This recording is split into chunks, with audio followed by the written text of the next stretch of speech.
space sometimes. But it's and the reason we have to keep it a little bit short is that it goes out on social media, and sometimes the images are quite small. So Farren's got a great topic to talk about today. We will go into a bit more detail on that just a moment. What would be great if you could introduce yourselves in the chat. Just tell us a bit about what you do. Please no web links, because it's not about self-promotion here. It's about sharing value and questions and expertise. Tell us a little bit about how you like to make a difference, and be bold with your questions. If you don't get to answer them straight away, I know Farren will do his best as we go throughout. A little bit of a quick intro from myself, and then obviously to Chris and to Farren. I formed Business Growth Bureau about 6.5 years ago. Believe in the importance of circular relationships. One of the great things is, as I got to know Chris, for example, and Farren for that matter, is that you very quickly come across some amazing people who've very much got a giver's gain mindset. And I'm a great believer, if you try and think of all the stakeholders who you work with, the prospects, clients, partners, advocates, specialists, your employees, and so on, try and make everyone feel good about that relationship, then that is absolutely great. David, welcome, by the way. I just saw that message flash up. Chris, do you want to give a little bit of an intro about yourself as well? I'm very pleased to know Chris, so just tell us a bit more. Yeah, sure. I'm Chris Cooper, and I help leaders to develop themselves, their people, and build highly engaged workforces.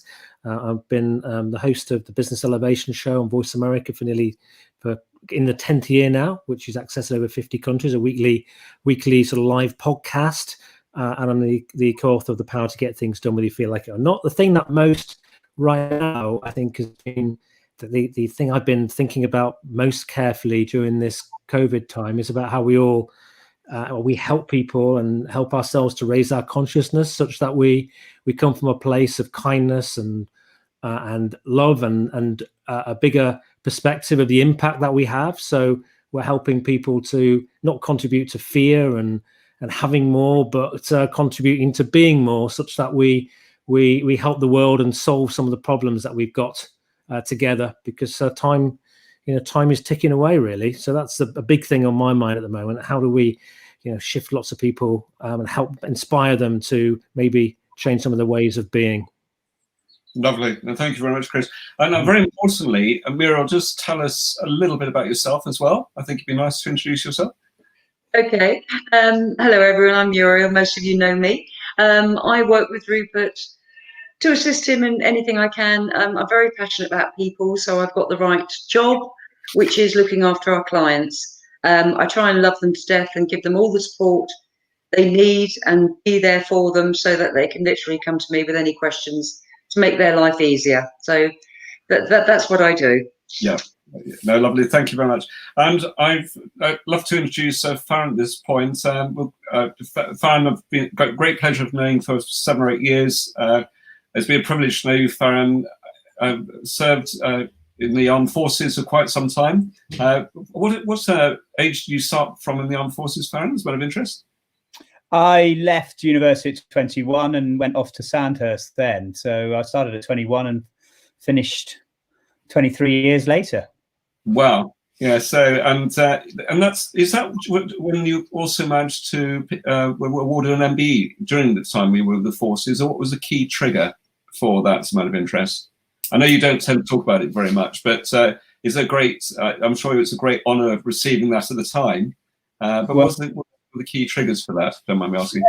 It was, and actually, anyone who gets an award is not on there. You get it on behalf of the people who support you and help you, and have worked around you and collaborate with you. And I was lucky enough to work with a fantastic group of soldiers, and we were on an operational tour in Bosnia during the war in 1994, 95, and we did an awful lot of great work, despite the fact that there was shelling going on, there were deaths going on. We lost 4 guys in our first week of that tour. Sadly, and 13 out of theatre in 2 separate incidents and injured, and that really impacted on the guys. But we sort of turned it around, and we sort of made our determination to make our families and our friends at home proud of what we were doing out there. And we actually managed to do our military work, but also do some work to contribute to peace and stability in Bosnia after the conflict, and by bringing about 5,000 kids back into into schools in our Obstina, as it was called, the area of responsibility we had, and we rebuilt 5 schools. We got military and police out of the schools. They were using them as barracks and as prisoners of war camps and so on, and we got them out and we rebuilt these schools and raised an awful lot of money as well through commitment from organizations and schools back in the UK. And it was called the Brandywine Challenge. The Brandywine Flash was our cap badge at the time, and we called it that. And actually it was beautiful that it was recognized at the end, and I was the lucky one who went to the palace to meet the Queen. Wow. Yeah. Yeah. So what an honour that must have been as well. So peacekeeping and not triggers, Rupert. Sorry? About peacekeeping and not triggers, Rupert. Yeah, so no, thank you, Farren. And so we'll come back to you in just a moment, if that's all right. In fact, we'll do that just now. Farren has got these great points to talk through today. Farren, just be prepared, because obviously in a minute or so we'll remove that screen so we can really focus on what you're saying. Obviously I'll try and frame the questions the right way so I don't throw too many curveballs at you this time around. But also the other parts that Farren and I have been talking a lot about is this whole thing around goal setting and visual success mapping. So what we do is we'll give everyone a very quick insight into that as well, which I think is a great solution. And certainly Business Growth Group has been looking at how we can introduce this for our members and for our clients with Farren's support. And the other thing is, in a little while as well, I'll introduce Alex into the live stream for 3 or 4 minutes, because he very kindly chaired a table for us as part of the previous session. And I know that we've got a session from the previous group, if that's okay. So that'd be lovely. So in the meantime, if everyone keep their questions coming. So on that point, Farren, would you be okay to introduce this title in terms of what we're sort of covering today, as it were? So Farren, sorry, Muriel and Chris, it's all right if I could just keep it down to ourselves just a moment. I'll bring you in a little while, so in just a second. But that's absolutely brilliant. So let me just press the button here so you can focus on that. I don't want to see myself particularly, but anyway, yeah. So if basically, Farren, could you just tell us a little bit more about this topic? Because I think it's a great topic. Obviously, I slightly shortened it, so would you like me to correct me on that point of what it should really have been, if that's okay? Well, no, I was more than happy with how you changed it, Rupert. You're a natural editor. But I thought the really what I said was making your life more, the plan for your life more likely, the success in your life more likely with a plan. It's not guaranteed, but a plan, and essentially the concept of make it yours, and the concept of actually putting a plan together in a holistic way for your life is that if you do that, you're more likely to get there. If you just allow life to happen, well, things happen and good things happen, bad things happen, but it's more likely that you're going to get the success you want if you have some form of plan together. Yeah, okay. And the analogy I suppose I would tend to give with this is effectively it's almost about like putting a postcode in a sat-nav, isn't it? In the sense that you may go off path, multiple routes along the way, but if you do know what your destination is, you're far more likely to get there, and potentially in shorter time as well. So, but no, that's really good. So if you, sorry, Rupert, let me come in on that. I mean, you're absolutely right in terms of having a destination is absolutely key. And I think there was I think some military chap rightly once said that no plan survives contact, or contact with the enemy is the military expression, which means of course things change. But if you have a vision in mind and you set off on a route, then actually having the flexibility, and that's why the app that I have had developed for Make It Yours is absolutely about being dynamic and being able to shift that plan in order to keep yourself going in the general direction of where you want to go, but recognizing that things are going to change and you're going to have to adapt. Yeah, so it needs to be almost like a living, breathing. I didn't mean to talk across to that. I think there's a slight drop in the sound. This needs to be like a living, breathing document or map, as a visual success map, which is continually being updated and refreshed based on what's going on at this point in time and what you believe is going to happen in the future. So I suppose one of the really good examples of that, of course, is with COVID, because I think in January this year, no one was expecting that to come along, were they? So certainly I wasn't. And that's where something like Visual Success Map, which allows you to be very flexible in your planning, I suppose is is really helpful, isn't it, as far as that's concerned? Oh, well, yes, without a doubt. I think things happen in life, you know, and COVID is massive. I mean, it's changed an awful lot of approaches for businesses, for organizations, for individuals. Yeah. But I mean, actually, even if we didn't have COVID, and you'd set yourself up a plan for a year or for 3 years or for longer, you could guarantee that things are going to happen either on the domestic side of things or financially or in the society that are going to help you or enable you to change or make you change your plans. So it is, being flexible to make the change, but keeping in mind really what you're trying to achieve, the why, if you like, the purpose, the destination you're trying to aim for. Right. No, thank you. And you'll see on a note here that you talk about very much taking a holistic look at your life. Can you just explain a little bit more what you mean by that, Farren, if that's all right? Yeah. The challenge of anyone really is being present with what they're doing in the moment, and that if you have really strong determination. I did an awful lot of work in sport with this, where people have actually got utterly focused and almost obsessive on their sporting goals, and of course then they let go of some. There we go. They let go of some of the things that actually are really important outside of just their sport. So they forget about their career prospects in the future. They forget about their financial situation. They forget about their relationships, their girlfriends, or their accommodation. And when things, they're trying to be present on the field, trying to play at their best, but in the back of their mind they have this nervousness about, oh my God, how am I going to pay my rent at the end of the month? How am I going to deal with this really big challenge I'm having in my girlfriend or with my relationship? So the holistic look at your life is really about saying, can I get some balance in all the things I'm dealing with, so that then when I really want to focus on something, I can be truly present with it. And actually, I had a beautiful lady on a program I did a number of years back, and she described this idea of balance in the way that she kept a visualization in her mind of something like a sort of Greek building, where there's a lovely roof, and on that roof is her and her values, but then a series of pillars. And she could visualize these pillars, and they might be her health, her relationships, her financial situation, her sense of adventure and getting out, and her work, and then the purpose she has in her work. So, and she could visualize how, if she was letting some of these aspects of her life fall down, so she's not seen her friends for ages, or she's not looking after her finances, and she'd watch these in her mind, could see these pillars crumbling. And of course, if too many of them crumble, the whole lot comes tumbling down. So this idea of actually maintaining some holistic balance in all the aspects of your life, allowing you to stay on top and live at your best. Yeah, well, that's really powerful. And I know you talk a lot about sort of collaborating to co-create your plan and to achieve your vision of success. Can you share your thinking and thoughts around that particular point, Farren? Yeah. The sense is, we can sit down on our own and we can put a hot cold towel over our heads and we can think, right, I've got to put a plan together, and it's tough. One, to get that imagination, creativity out, but secondly, then to bring other people along the journey with you. And what you need in any change or in any goal is actually having the support and challenge of other people around you.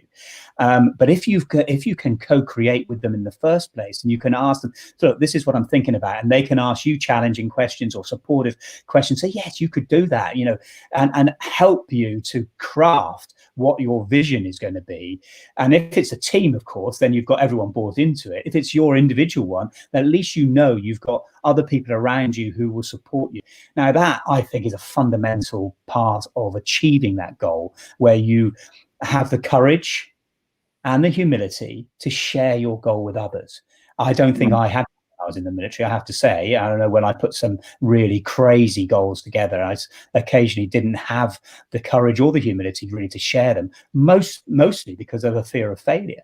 And I thought I'd look stupid and I wouldn't ask for help. But I absolutely advocate, if you can have both that courage and humility, to share your goals, to co-create how you can achieve them and what that goal and vision could look like with others. And then you'll get that help. Yeah. That's so powerful. In effect, sorry, I think occasionally I'm losing a few words, Farren, so if I talk over you, I do apologise. Occasionally, is it a large part of this also about sharing your goals? So in a sense, those people you share those goals, the goals with, that they almost become your accountability partners as far as this is concerned.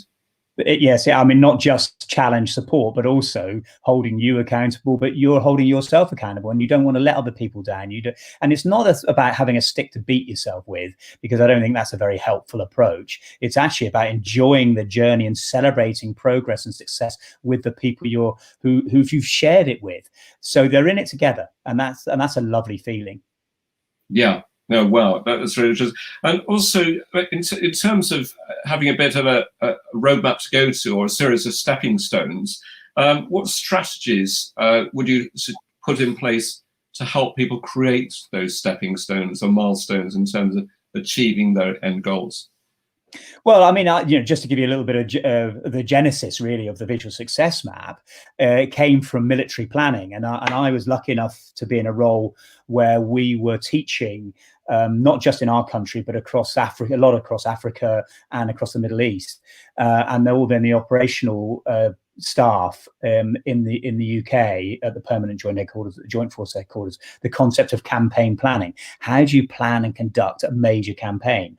And so one of the tools in the campaign planning tools was a thing called the campaign plan schematic, which was a visual representation of a plan towards an end state. The end state being, for example, what does Sierra Leone look like in 10 years' time? My God, that's a big question.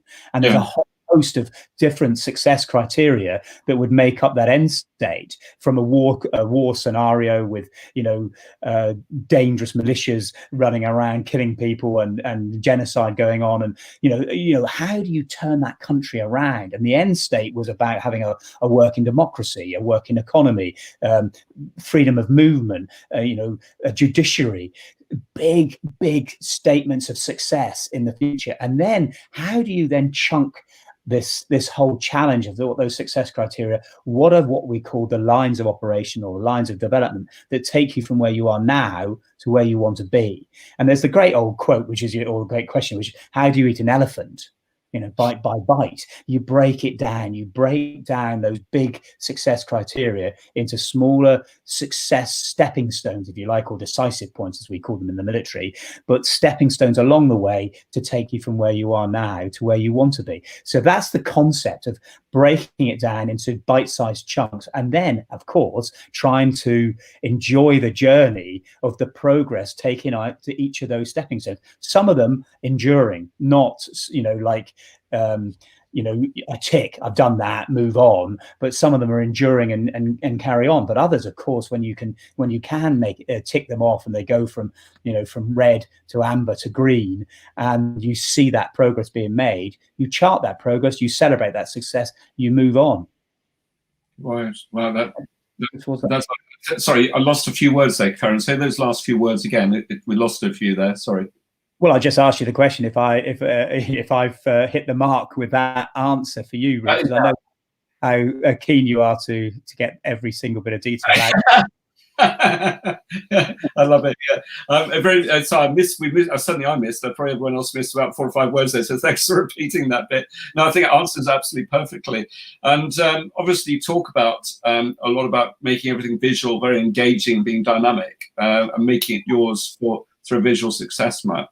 I completely relate to that, because I'm one of these people who's very visual. In fact, I'm hopeless at writing, partly because I can't write. I think I've said to you I'm dyslexic, but anyway, forget about that. It's an excuse. But for me, mind mapping is great, and obviously your tool, your visual success map, is lovely as well, because it puts things in a very structured form, doesn't it? So there's a very clear sense of destination with each part of it.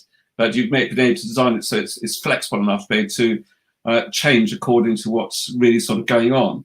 And I just actually wonder whether it might be a really good point if we do a little bit of a screen share on the visual success map, if that's all right. Then there's also a couple of questions I'd love to ask you around that, and then also got a bit of time and ask to bring Alex a bit in after that. But perhaps would it be a good point, do you think, to actually make it visual at this point, or do you want to give a bit of background first in terms of your the background first in terms of how you feel this whole making everything dynamic, engaging through a visual success map ties in? Is there some background information you'd like to give us on that first?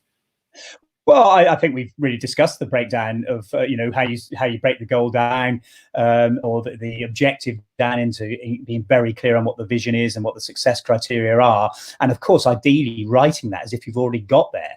Our brains are very good at identifying. They won't distinguish between whether you've actually achieved it already or it's actually a visualization of it. And our brains treat that almost as the same thing, and leaving us more open to taking opportunities, taking risks. So if you can articulate it, and this is something Chris and I have spoken about quite a bit, and he's written a brilliant vision statement as if he's already there. And this is NLP terminology has come into this, and also a beautiful book, one I'm just reaching towards, The Art of Possibility. Ben and Ros Zander, who wrote this book, but they talk again about putting yourself as if you've already achieved these things, and then being able to break those stepping stones down to get you there. If you can create it visually, and then you can chart your journey and record your success against each of that planned stepping stones and along the route, it's a very dynamic piece, but it's also a collection of the story towards your goal. And of course, massive things could happen, but you are still heading towards that vision, and you keep a record. And for me, I feel it could be like a CV of the future, that people actually chart their story towards their goal to university or to a new job, and then are able to share a link towards their plan with the people who are selecting them for university or whatever. How to distinguish yourself from from other people who wouldn't have that sort of dynamic record of their story to the success they set up for themselves. So really powerful way of not just presenting your plan, but also telling your story of how you've achieved it afterwards. Yeah, lovely. Thank you very much. I think it would be a good point before we go straight into the visual success map to raise a few points. So let me bring in Chris just for a second, if that's all right, Chris. So if I'm not catching you out. Chris, in terms of keeping an eye on the sort of streams and things like that, are there some questions that people are sort of flagging up so far as a particular point? There's a cheeky one that I just flagged up that I wanted to ask. If that's allowable, but I was just thinking back about this point that you made about balance and putting life in balance, Farren, and I kind of wonder whether life is maybe 50% of the time life is actually just naturally not going to be in balance, and the reason for that is that every component of your life, whether it's a career, a project, the health of somebody in your life, your health, fitness, it all tends to go through stages of growth, maturity, and decline. So at any one point in life, maybe 50% of the time, something's going to be out of balance. And then our job then becomes, I find it very liberating then by realizing that, and then realizing that my job then was to navigate these because they're going to happen. And like in your planning, and you mentioned there about no plan survives contact. There's always going to be something that's going to be out of balance, but I just feel sometimes people, my life's out of balance. Well, actually, everybody's life's out of balance sometimes. I just want to get a thought on that. Well, that's a massive dose of realism, Chris. I totally agree with you. And the why I really articulated this original title was it's more likely. So you're not going to have your life perfectly in balance. Who does? If you do, well, how long's that going to last? So I'm absolutely in agreement with you. And what's your aspiration is to try and find that level of equilibrium and balance, which actually makes your life happier and more secure and calmer. And of course, you recognize that things are going to come out of kilter. But if you've got a lot of your life in balance, then you can handle those dodgy moments where actually, something's gone wrong with health, or something's gone wrong with the finances, or the house has just fallen down. But remember that lovely haiku I told you once before, which is now my house has burnt down. It affords me a wonderful view of the moon. Oh, I love that. Yeah. repeat that again, because I just talked over you. Now my house has burnt down. It affords me a wonderful view. That was a wonderful view of the moon. The moon, yeah. Yeah. Wow. I think I'd rather have sort of handling, you know, whether you can handle in the moment, the understanding that when shit happens, to excuse the expression, but when shit happens, actually there could be some good that's going to come out of it. Some learning, some different way of looking at life, some way I'm going to be in a year's time in a much better place. It's just, if you can do that in the moment, it gives you some solace. Yeah. And the point you made is in your sort of like planning around life, actually, so I made that point about growth, maturity and decline.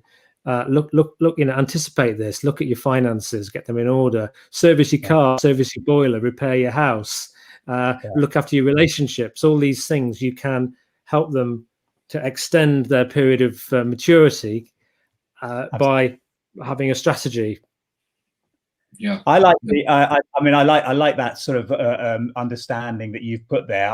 I like the sort of. There's this sort of concept of the 7 ages of man, but I like the 3 really key distinct areas in life, which, and it plays back to the visual success map and collaboration, which is we're dependent first. We then to get some degree of independence, and you know, I know you're dealing with your 14-year-old son with a little bit of independence right now, and then you get to the level of maturity, which takes some time to get to, which is interdependence, and recognizing that actually we've never achieved anything on our own, and we need to work with others in order to achieve the things we want in our life. Wow, there's this beautiful picture coming up that Rupert's organising, so technically savvy in the background. I wouldn't be that impressed. I'm afraid I'm going to have to be guided by you on this one, Farren. So, yeah. So obviously this may be a really nice point if everyone agrees to introduce this fantastic software platform or tool that Farren's developed. Farren, I'm going to have to be guided by you on this because obviously this is your map. I know I need just to hit the return button every time you tell me to hit the return button. Yeah, do you want to talk me? I'll hit the return button. Tell me, or give me a little nod each time you want me to do it, or whatever. Yeah. I'll tell you when, Rupert. So this is about you know, where's your goal, and this is this is actually a way of presenting your plan. So if you've created a story, you've created the evidence behind your stepping stones, you can then present. This is what I came up with, and these are the lines. So we're in the play mode, or if you're in the presentation mode of the visual success map, there's clearly a planning mode to it where you can actually put the plan together. So this is actually my one, which is being the best I can be. And if you click on that, go over, Rupert, and click. No, not on the play. If you go over to the picture of me, the ugly mug, me in the right-hand corner. Okay. Click on that, and out. Okay, yeah, here we go. So in that, each of those stepping stones and the goal are all broken down, so you can actually record some detailed notes about what you mean by that, because we're all about chunking, and the visual representation is on one page you can get the big picture, but behind it is the detail. So if you click then on view notes, okay, and here are my notes about being the best I can be. Now, my eyes aren't that brilliant, so I'm, you know, but essentially it's me. It's what are my success criteria? You know, what have I achieved? You know, what difference am I making? You know, what am I proud of? My children, my approach to life, being a loving husband, father, and friend. My impact, you know, so these are some of the aspects of the success criteria I put down for myself as if I'm already there. And this plays very similar to the statement you wrote, Chris, in your visualization document. But click on that, turn that one off, Rupert, and then over on the play the videos, just go up one and just click on that. And then I've got a set of 3 videos, one bit of music, Giant, which I love, and it's about sort of standing on the shoulders of giants to get wherever you are, but also some of the sort of stuff where I've been at my best. And I did something on Sky TV with the School of Hard Knocks, and this was me doing a session there, and then winning the Wilkinson Sword of Peace, which that was me receiving it, little video clips of things that have happened in the past, which, you know, give me that sense of, you know, where I've come from and me at my best. So click that off. I mean, these can easily be played, but we won't do that now because it might take up too much bandwidth, and a few photographs and so on. So you can actually put a bit of detail. So close that one off, Rupert. That's it. You're brilliant at this. And then if we do play, it'll just, this will now bring out, just press play, each of the stepping stones along that story. Just play them all out, and we can just, there's probably a couple more. Yeah, in fact, I'm going to look at my big screen so I can see it a bit easier. So yeah, and so actually just play it all out, Rupert, and then people will just get the gist of it. So essentially, if I was telling my story, I would be explaining to people what my success criteria are looking like, what the end state was, and of course, this is done as an individual. But if you can do this as a team, and you can put your business plan together, and we've had teams, and I've worked with teams where we've spent a whole day producing this on a wall, and then somewhat, with post-its and clustering all the tasks that would fall behind each of the stepping stones, and then really breaking it down and bringing it onto the software so that people can then sort of present this have it on their screen in the office. And with this one, each of those stepping stones has some detail behind it. So if we go to, down the bottom, let's go to the Commando medal. Here it is, the Commando medal. This line is about, and this was from what time I did with the Marines, and if you go to the photographs there, Rupert. Sorry. Okay. Go to the photographs, right, left hand bottom. Oh, left hand bottom. Sorry. That's it. Where the black is, it indicates there's something in. And so there's a picture of the medal, and that slide underneath. That brings up the medal.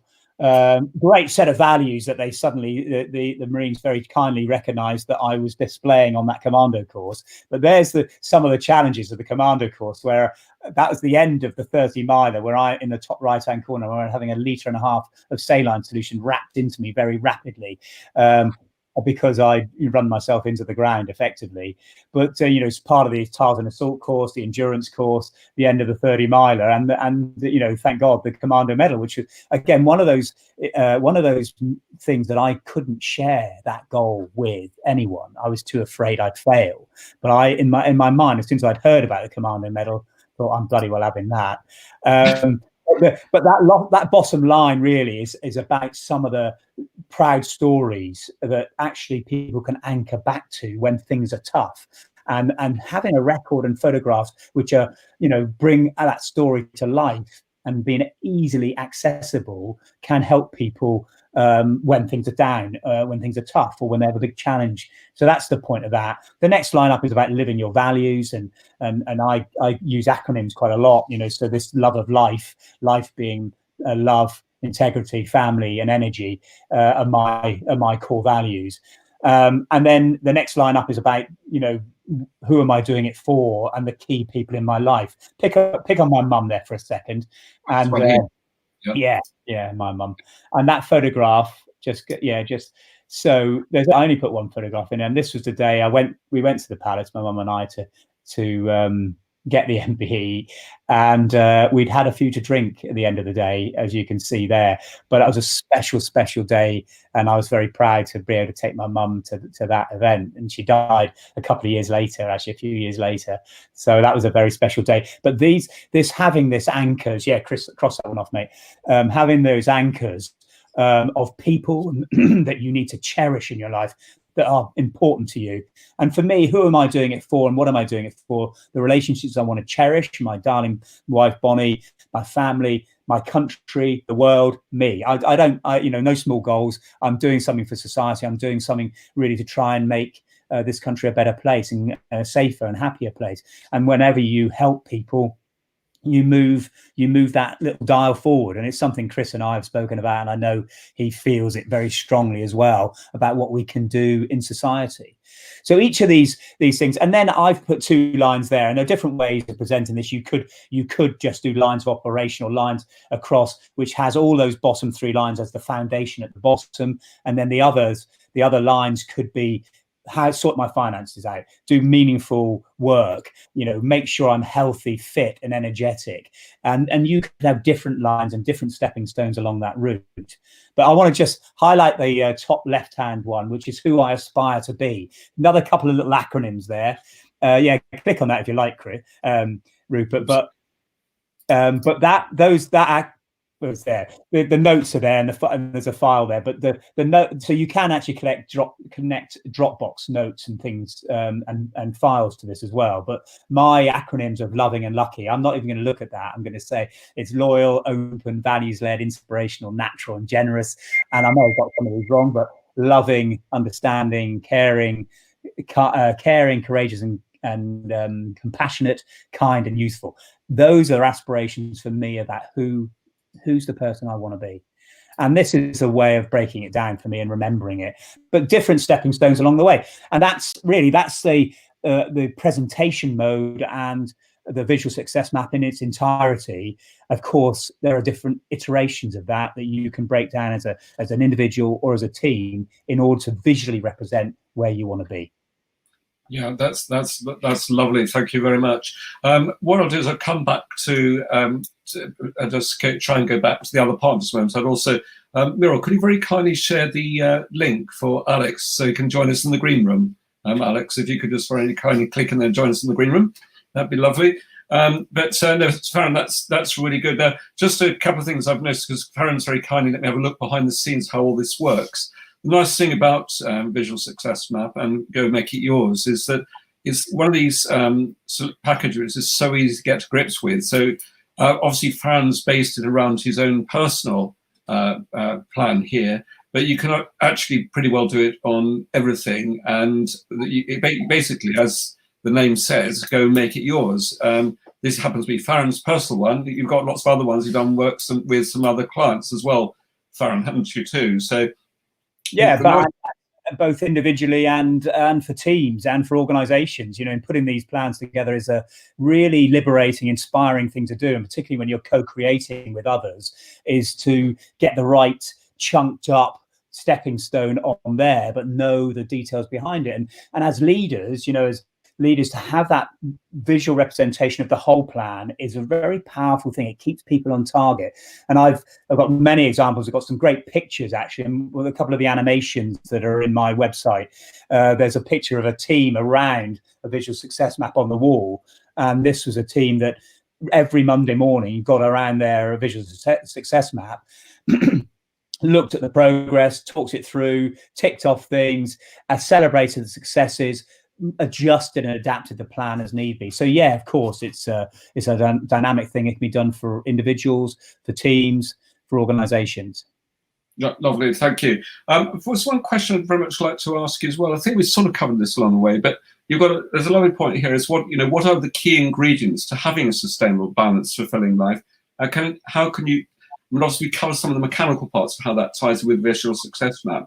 But what are some really good tips? Because a lot of people at the moment, and I don't want to spoil Alex's thunder because we've got a great question to ask in just a moment. But we get all these curveballs coming at us, some of which, of course, you just don't expect. No one could have conceived what's going on. And bless the cotton socks, Muriel's moved up to Liverpool, and I think Liverpool's facing an imminent lockdown of something very close to it. Possibly London might be next, whatever it might be. But these curveballs come along and hit us. With something like the visual success map and having a very dynamic, balanced life, what some of the coping strategies do you recommend putting in place around these good things? Well, having a plan gives you a little sense of security. But I think the word I used earlier, and it was in sort of line with what Chris was saying, that how much balance can you really realistically achieve, is the concept of equanimity.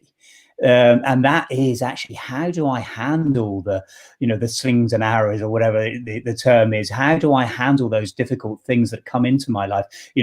And actually, for me, that balance, that absolutely essential aspect of ensuring that your energy is right. And I'm talking about my physical energy, getting in the shed. It's a term I've used with you guys before, making sure you get enough sleep, you are hydrated properly, not just on beer and gin, Chris, but you have enough exercise, and you're doing that regularly, and you have a good diet, and that shed, getting in the shed, sustains your physical energy. The next aspect for me is your mental and emotional energy, and how you're looking after that, and how you're training your mind to handle the difficult things that come in life. And for me, I've been doing transcendental meditation since I was 14. Was that a bit of a joke there, Chris? Has something came in funny there? I missed that. Sorry, Farren. I was just saying, Liverpool and curveballs. They have the curveball of sitting behind Leicester City in the Premier League at the moment as well. So it's early days. Sorry, you carry on. Sorry, I was being. Yeah, I talk about being present. Talk about being looked after by your colleagues here, mate. You know, throwing in things about Liverpool football. We've got to have a laugh. It's all about.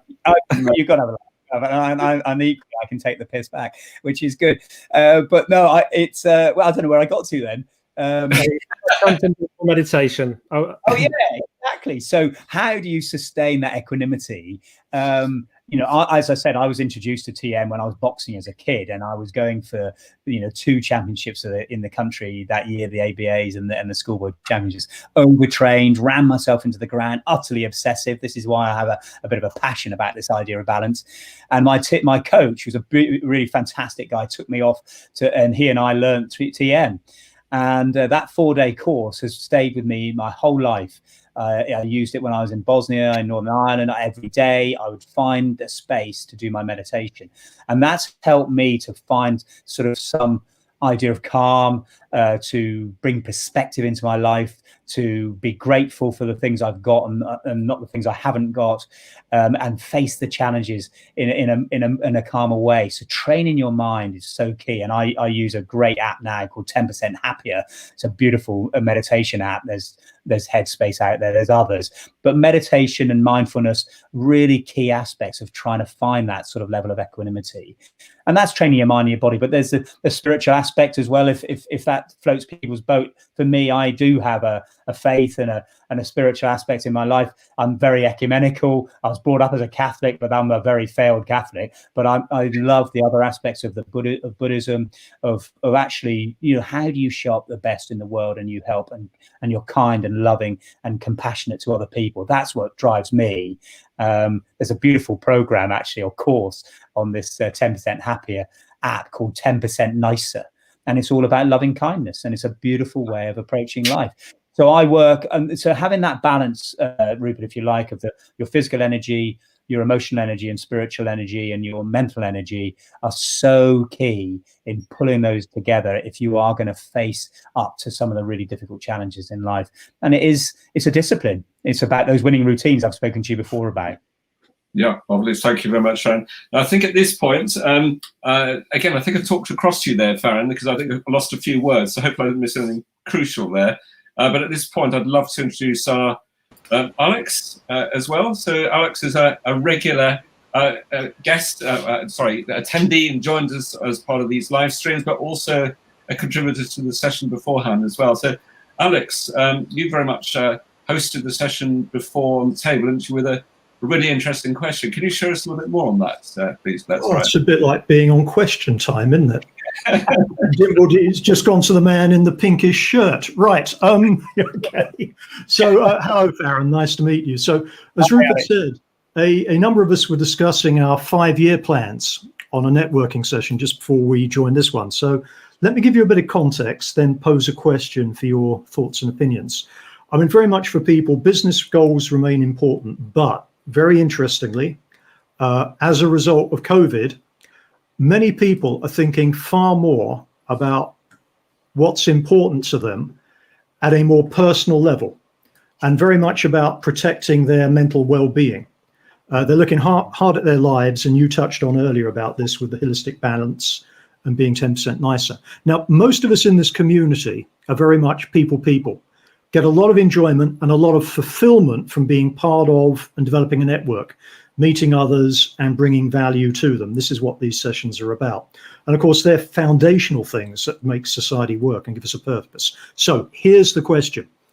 In a world in which our social interactions, our ability to connect with people who can help us and share our goals with them in traditional ways has basically been stolen from us now by restriction or removal, how do you plan for, and how do you pursue those goals that are more social and natural in nature? Well, what a great question. I mean, I have to say your sort of suggestion about this looking like a bit like Question Time resonates with me. I mean, right through COVID, I've been running a lot of stuff on Zoom. I mean, I only bought the thing just as lockdown happened, and ran my first team event all day on the 1st of April Fool's Day. But it went really, really well. And I guess the way we've tried to sustain that social aspect has been over screens, but it is not the same. And I totally accept that, Alex. And how do you sustain it? I think, if we can't get alongside each other in a social context, and I think that's what we were talking about, isn't it, Alex? Yeah.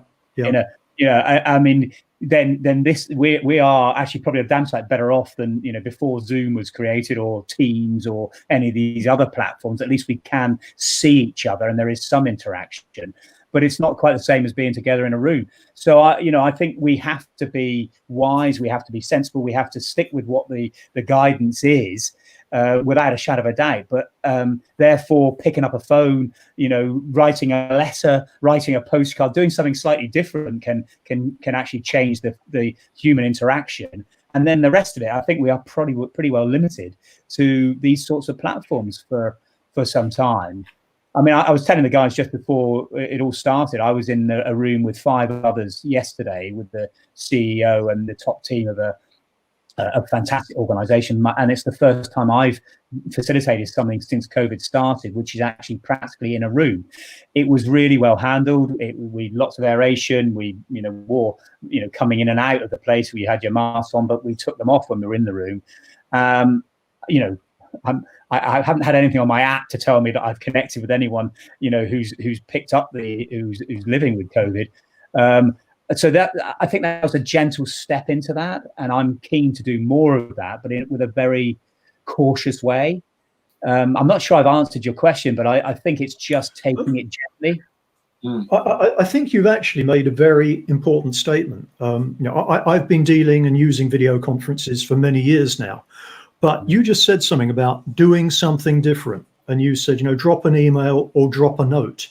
Maybe one of the ways in which we do, if you've got a network there already, right? If you're trying to meet people for the first time, slightly more difficult. But maybe that slightly additional way of communicating goes quite a long way, and actually creates a nice favorable response as well. Because part of this is about mental well-being and how do people cope with this change in the way we operate societally. And maybe those little different ways of communicating might be quite useful. To be frank, I've heard a couple of other people say it, that actually getting a written letter, I mean, we just don't do that anymore, do we? It's all email or text or WhatsApp or whatever.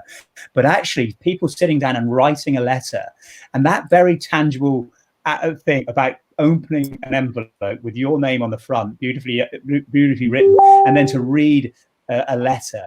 I know when I was, in the military, and working overseas in Ireland, but in Cyprus, in Bosnia, particularly in Bosnia, actually, where we got a bluey every now and then, and those were those very big highlights. And as the mail was handed out by the Sergeant Major, everyone was waiting, and the OC's there. I'm saying, "Come on, where's my letter?" and hoping I got one as well.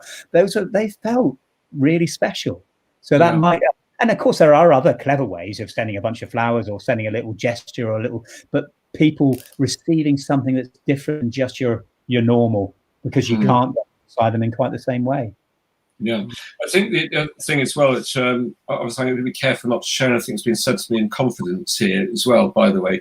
But something that's really struck home in the last week, in fact, it's a much bigger impact than I thought, probably because our son actually happens to be age 24. Fortunately, he's a very happy guy, and he's got lots of friends, very strong social group, which is perfect. However, obviously, I think Prince Charles sort of highlighted a lot of things to me last week, and I just thought, is he really exaggerating with this about 1 million younger people being severely disadvantaged by what's going on? The attention has been actually on the older and the lonely, and of course there's millions of those, tragically. And unfortunately, we all get there one day. But I wonder whether inadvertently we've taken our eye off the ball. And there's something really sunk home as well, is something that's shared, with, the under 24s, for example, being particularly vulnerable. And I just don't want to share anything that's confidential. But the bottom line is that I wonder whether we ought to, in particular, be really careful about looking out for the younger groups. Simply because they are not necessarily very good at showing their emotions. Perhaps they bottle it up. and it's very difficult to know what's going on in that person's mind. And I think, unfortunately, with COVID, it's had this unintended consequence of actually making people feel very isolated. So I've been personally very moved, first of all, by what Prince Charles said last week, but also things that have been shared with me so personally over the last week or so, and how we should be looking out for lots of other people in our community as well. And we all have, family challenges and problems, but actually, are there some danger signs we should be looking at with our own families or with our own social groups as well? So, and this whole thing around, mind mapping, goal setting, visual success map, and being focused around that, I think, is really, really important. So obviously we're just near the end of this session now. So Alex, do you feel that question has been properly answered as part of the it's obviously difficult to answer in the context of exactly the discussion we had earlier, but it's been very useful response. Do I get a second question? Because Farren said something earlier that really intrigued me from a business point of view. Yeah. Good, thank you. Thank you, David. Dimbleby. You're talking about the campaign plan schematic, the end state, and you gave the context of Sierra Leone. If you got consultants in rather than the military, they would spend 3 years working on a target operating model, endless pontification. What is it the military do that allow you to get, given these things are often very political as well, what are the things the military does that business could look at and learn from to get to defining that end state quickly? Because I bet you didn't take 3 years. No, you don't really have that luxury. And you don't have a bunch of consultants who are going to charge you a fortune, much as I do that quite happily myself now. But I think what was really essential, Alex, is understanding the intent. Where do you fit in? We did a concept called mission analysis, which is actually understanding the intent of the leader 1 and 2 up. So what's the strategic intent? So you're going to Sierra Leone, there's a big question. What are the country's aims here in getting involved in Sierra Leone? So in a business context, if you're sitting there as CEO, and I quite like the concept that, Simon Sinek's put out, that the CEO is not really the chief executive officer. What they're about is the chief vision officer. Right. Looking out and up. What is the just cause of our organization that's going to motivate people and keep them going? So I think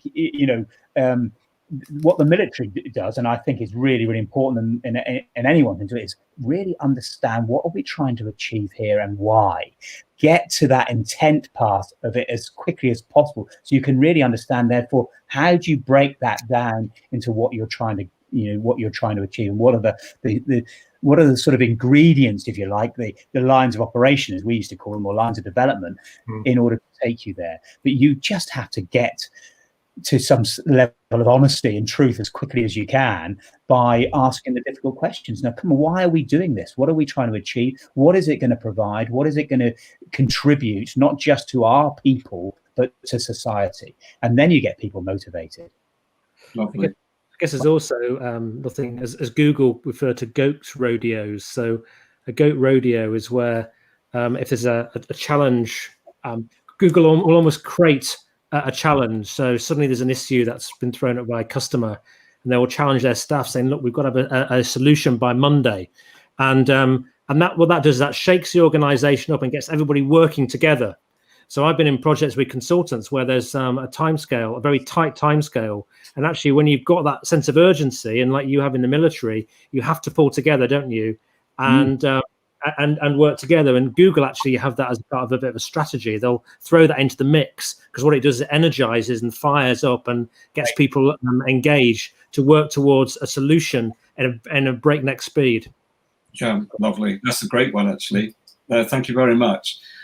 So first of all, thank you very much for everyone for joining today. We've got pretty well the last 3 or 4 minutes now of the live stream. I'll bring Mueller into the stream as well, so we don't feel left out in the corner over there. So welcome, Mueller, again. So we'll just do a little bit of a quick wrap up and so what's coming on next week. Now, I know you guys are probably fed up hearing this. Actually, I'm really sorry about it. But I will touch on this again because I think the deadline's been extended. I believe it's towards the end of November now. But again, just make sure business is very well funded so you can trade your way through this. At the moment is incredibly either free or low cost finance, no personal guarantees required.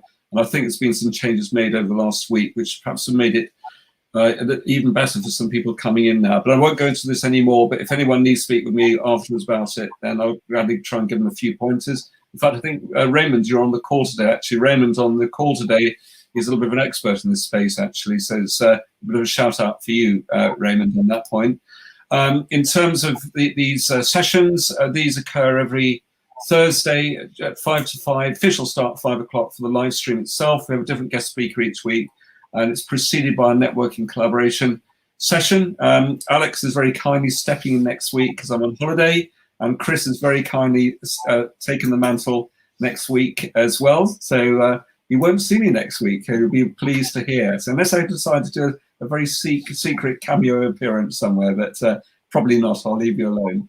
Now, Chris has got a great guest speaker. Do you want to introduce Jean a little bit here, Chris? Yeah, Jean's an amazing man. When I first heard about Jean, I heard that in the organisation he's a partner of, Leaders Quest, that there's a verb, and that's to be gened. They say Jean can read your DNA. And Jean and I have become very good friends. We've been doing some work together for a year or two. Jean launched NLP across and set up the training centres across Europe. He set up a genomic research firm, which has been hugely successful. He's a partner of Leaders Quest. He's run a university in Hawaii. And we've been working on together around sort of elevating leadership, with the importance in these times to raise our consciousness, to be able to step up and deliver today's solution. So we're going to have a conversation next week between us, really, with Jean as the guest, but me asking the questions, but discussing some of our thinking about, individual, interpersonal and organizational fear, and the need to remove that fear and replace it with, more loving, kinder approach. And we'll talk about how to deal with some of the losses that people have experienced during COVID, and some of the steps and reframing from NLP ways to regain control and those things. So it's a real privilege to have Jean. He's going to be dialing in from Virginia, and we'll have a great conversation next week, which I hope will give you lots of ideas and inspiration to work on your own consciousness and inspire others to step up right now, because we're in a world that needs to get into action, but in a very positive way, to solve some of the issues that we're seeing the effects of now, some of the past thinking, really. Lovely. Thank you very much, Chris. That's absolutely brilliant. And just a very quick reminder, obviously last week we had the end of the mini conference, and we had the competition last week, which was a real nail biter for all those people. It was a nail biter for me, let alone for the 4 finalists. But for those of you who missed the mini conference last week, we have got like a condensed version in the way of a recorded webinar, and you can just sign up for that, and it'll go through the salient points. And the way you can register for next week is via the link at the top there, which is businessgravy.com, and then go to events and choose online networking and live streams. And if you choose recurring, then you will automatically can book several weeks one go, so it saves you to keep on doing it. And to get to the webinar part of it, again, under the events drop down, just choose this option here. Yes, you can see it, can't you? The part I'm highlighting there, and I'll take you straight through to it. Just to repeat really what we're all about, we're very much here to support you personally and you and your business growth. You probably can tell by the quality of the guests that we have on these live streams each week. And obviously, Farren, thank you very much for today. We recognize that running a business can be a pretty lonely journey, whether you happen to be a company of 1 or whether you're a company of 1,000. I think Renato on the other side will tell you what it's like being involved in running a team of 500 people. So, you can be very much up there and be surrounded by people, but very much alone. We're here for you. And deep down, we want to help develop and help you in the growth. In terms of contact details, if you want to contact Farren, Farren's phone number that is there, it's 0773 2058. There's the website, and also Farren's email address. And of course, you've got Chris's details there as well. So what I just want to say is a very big thank you to everyone for taking part today. Muriel, I'm conscious you've been a little bit left out today. Is there anything you feel you'd like to quickly add to today, or a particular question you'd like to ask Farren? Yeah, I'd just like to say I'm going to write to you tomorrow, and I expect flowers delivered to me on Monday, please. You took a while there. No, Farren, I think the work that you did in Bosnia for the children in building those schools was phenomenal. I think you deserved your MBE. Well done. Thank you. That's kind. Thank you, Muriel. The boys did it. No. Modesty till the end. Anyway, thank you very much for joining us. Obviously, if the four of us... Just say one thing. I just want to give Farren some real credit. I love looking at his chart, his summary around his life and what he intended to do and things like that. And what I didn't see on there was millions of pounds, or owning this, or having a yacht, or having huge holidays. I think he wanted to go to Japan for the rugby, but it was all about love and forgiving and kindness and contribution and caring. And I think at the end of the day, when you're kind of judged, if you are, you'll be judged by how you left people feeling. And I just wanted to pay you full credit to that. About cherishing your relationships with your wife and family. You got for me what was important. Yeah, lovely. Thank you. 100% with that. Anyway, thank you ever so much for joining in. Obviously, if the five of us could stay here, we'll have a quick catch up just at the very end. But thank you very much to everyone else for joining in today. Look forward to seeing you next week, and hopefully you've enjoyed Farren's very kind contribution with of course what Chris and Alex have been doing as well. So thank you very much. Take care, everyone. Cheers. Bye-bye. Bye-bye. Bye.